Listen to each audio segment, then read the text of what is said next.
Very easy to do. You see how lovely that is? And next to it, I have a glass of tomato juice that I made. Made it in the food processor. Nothing to it. These things are so easy to do and so very versatile. I love them. All right, now I have a strange one for you. My tomatoes are cooking for the soup, but in this pot, I have simply boiling water, and I want to blanch. You know what? Here we go. I want to blanch some cherry tomatoes. Let's grab a few of these little tiny tins here. I want to blanch a few cherry tomatoes, and I'll show you how it's very easy to peel them if you let them simmer for just a second. And then we're going to do something absolutely crazy, and I'll show you what it is. But we're going to go around and around today until we can get all these things in the oven. So I'm going to continue with another dish. I want to show you how to make a stuffed tomato, Lebanese style. I'm cutting down into the center of the tomato. These nice big beefsteak tomatoes, you see. And we'll simply core that out with a large spoon. All right. There it is. See what I've done? You can take out a little more of the core if you like. I'll make a couple of these here for you. There. A Lebanese tomato. Why am I calling it Lebanese? Well, because the Lebanese are wont to stuff all kinds of marvelous vegetables with a filling of rice and meat and some basic seasonings, and I want to show you how that's done right now while my cherry tomatoes are being blanched. All right, let's prepare the filling. You can do a whole bunch of these, and you can do 6 or 8 of these for dinner, and each person can have their own. It's marvelous. I want to get a bowl for a mixture of meat. I have some hamburger here. It's already been prepared. A little bit of, you can use your own judgment in terms of amounts. A little bit of fresh ground hamburger. Some sauteed yellow onion. There we are. And a little bit of rice. And the rice has already been cooked. We'll just blend it right in here. There we go. All right. Now, the secret to this dish is the seasoning. And the seasoning, in this case, a typical Middle Eastern seasoning, and very, very Lebanese indeed, is allspice and cinnamon. Now, if you've not tried that combination, you've missed out on a very delicious thing. I was raised on that flavor from a dear friend by the name of Selma Abdo. Grandma Abdo was actually my cousin's grandmother. You know, one of those situations. And I just loved the old girl. Let's put some pepper in there, too.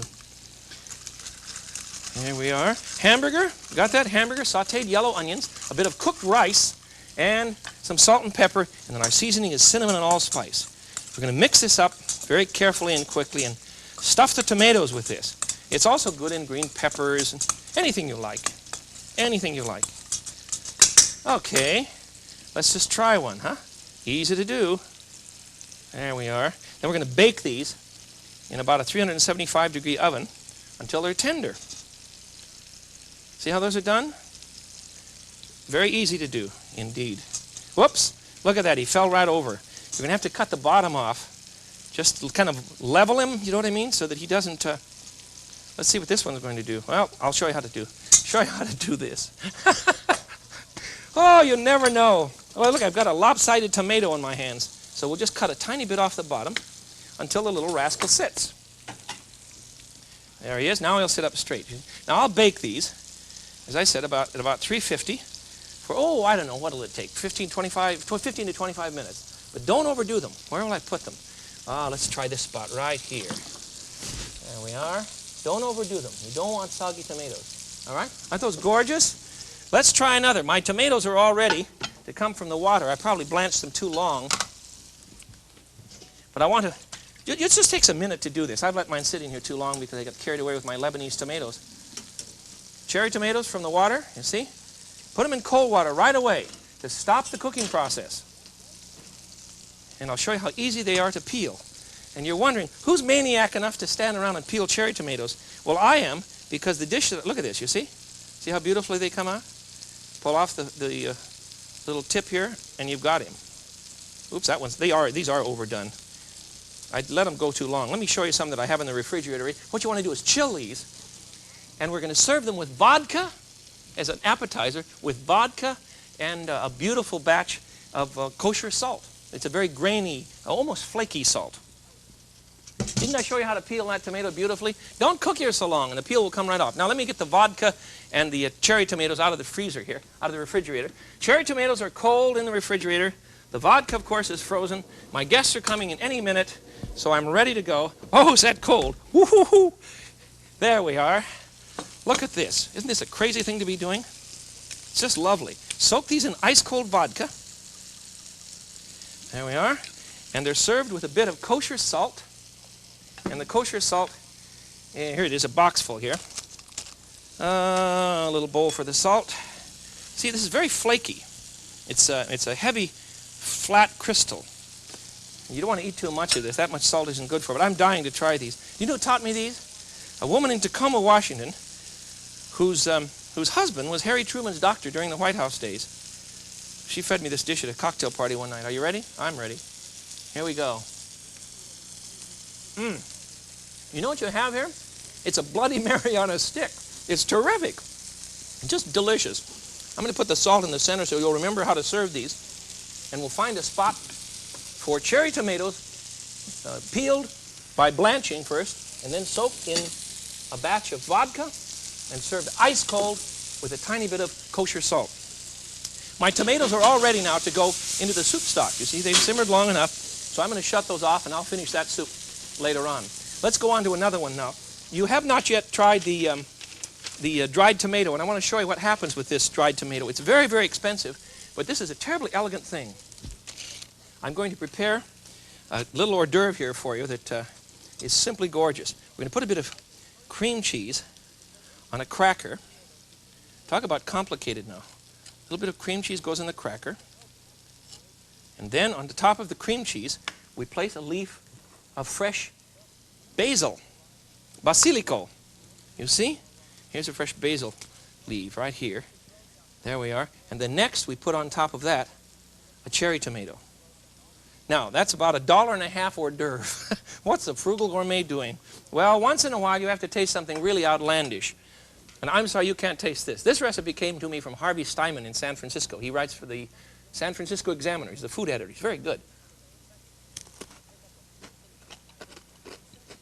That is so rich.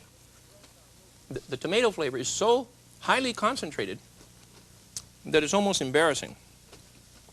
Boy, is that good. Is that good. Let me get rid of another platter here so we'll have a spot to put it, huh? There you are. Now, what are we going to cook next? Well, I'll tell you what we could do. We could prepare some green tomatoes by frying them. Have you ever done that? These little tomatillos are just beautiful when they're fried. Let me cut you one in half and you'll see what I mean. But you mustn't overcook these because they're very pithy. And if you overdo them, they're not going to be as tasty. So simply fry these beautiful little tomatillos. You see? Fry them face down in the pan, thusly, you see? And then when they're barely brown, turn them over and cook them again. Just for a short time. And that way they'll be tender and nice. And you'll have a dish that you simply won't believe. As a nice relish. Whoops, I want to start upside down, right? As a nice relish on the side. There we are. We'll put these on to fry. They're a lovely thing. Tomatillos. A beautiful thing from Mexico. Finally, I want to show you how to peel a tomato. It's very, very simple if you're into this sort of thing. And I've never really felt that the tomato has to be peeled in any case. But James Beard showed me this. And it really does work. It's a snap. What he does, of course, if you have to have a gas stove. Now, if you don't have a gas stove, then you have to peel your tomatoes by blanching them. You know, my clever method I used just a minute ago and all the tomatoes fell apart because I cooked them too long. Don't do that. But this method will work. Let me find a fork here. Here we go. Pick out a good firm tomato. Put the fork in him, you see? Put the fork in him, and over the gas he goes. Put him right over the burner, and simply stand here and talk to him until the skin begins to blister and it'll come right off. Come right off. It's an easy thing to do, and it's really kind of fun. An enjoyable way to get rid of the skin. People used to skin tomatoes all the time. In our time and in our table, I just don't even bother.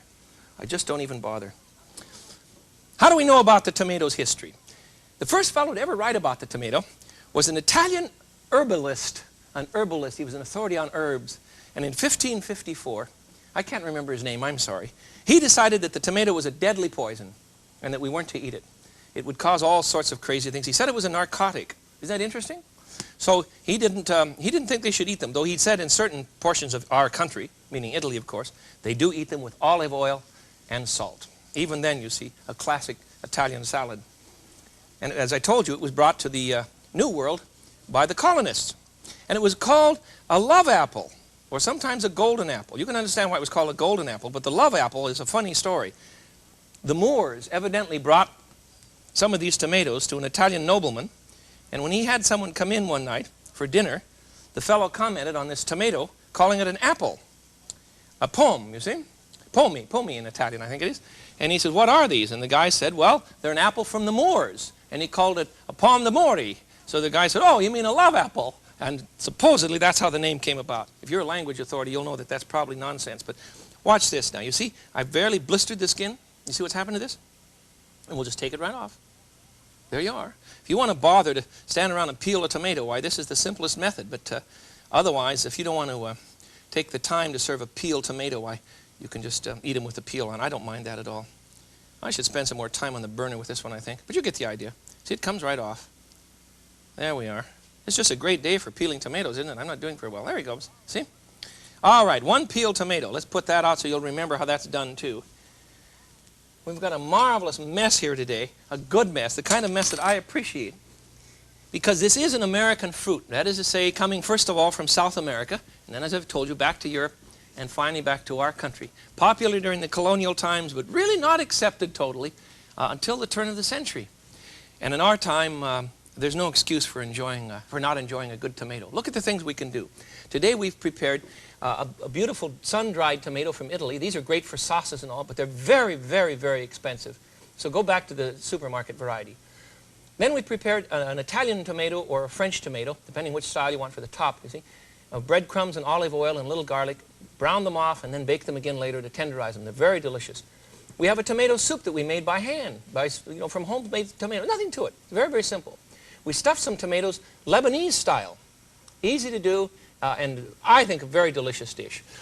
I can't even reach these, and it breaks my heart, but I have the tiny cherry tomatoes sitting there soaking in beautiful vodka. They're ice cold.